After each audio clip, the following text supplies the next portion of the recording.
What's up, everybody? Welcome to JCBs.tv. Today's mandatory reading topic is Plyometrics. This book is called Plyometrics for Athletes at All Levels. And if you're looking at upper performance, not only do you need to do some sort of strength training with resistance and gradually increase that resistance over time, but you should look into doing some sort of basic plyometric movements. This book is perfect if you're just getting into plyos, because a lot of coaches tend to overcomplicate them, and this book kind of dumbs it down. And if you look, it goes through each sport. Got gymnastics here, hockey, racket sports. It goes through everything from baseball and softball to wrestling, and it kind of gives you example exercises to do, the page number that it's on, explain the exercise, sets, reps, recovery time, and the goal of each particular movement, what it helps, how it helps from a performance perspective. Personally, I like to include plyometrics when I train athletes here at the pit, and it really helps acclimate their body to specific movements when it comes to the sport they're doing. A lot of sports require change of directions, or changes of direction, and quick hips, quick feet, and like I said, dumbing it down.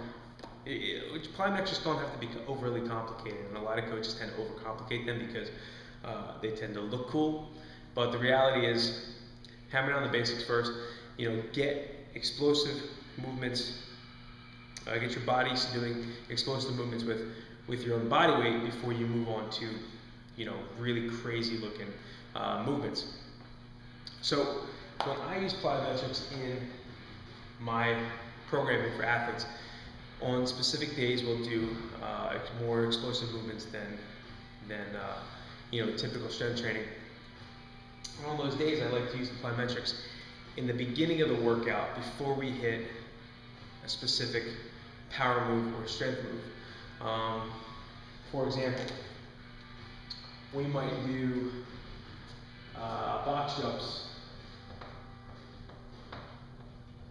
Right? We might do box jumps right before we do squats.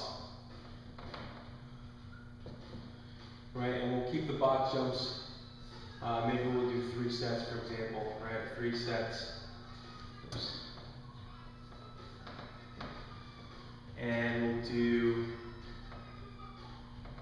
3 reps of box jumps and maybe 3 to 6 reps of heavy squats. But typically with the box jumps keeping the rep ranges low, it allows you to use maximum force on those 3 reps and jump as high as you can, land on the box, and stand up.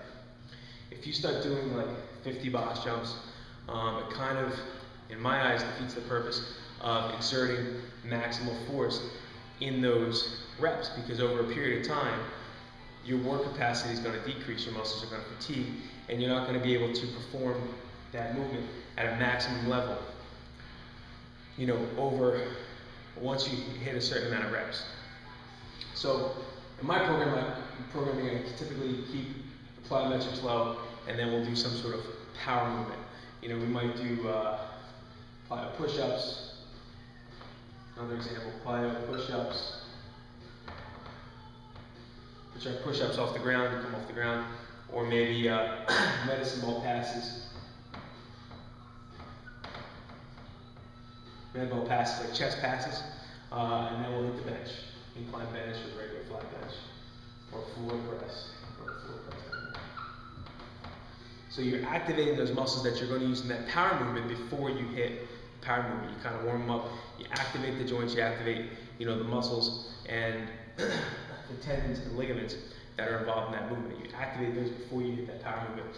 And a lot of times if you do it right and you don't keep the reps too high for your plyos, you'll be stronger on those power movements. So keep that in mind, okay? But typically, again, you want to be able to exert maximal effort on those plyo reps. So you don't really want to do 100 box jumps or even 50 box jumps. You may want to do 3 sets or 4 sets of 3.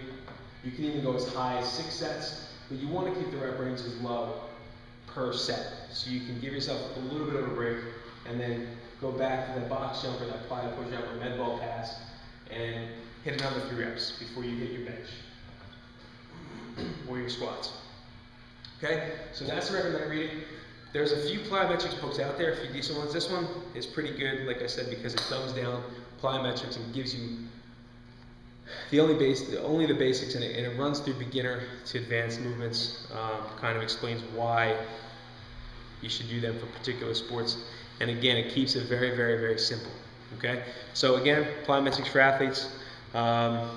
Read it, grab it. It says on the back here it's like $16. I bought it a few years back, but start using plyos in your training. It'll definitely up your skill level, and you'd be surprised it's going to up your explosiveness and your strength. All right? Until next time, peace.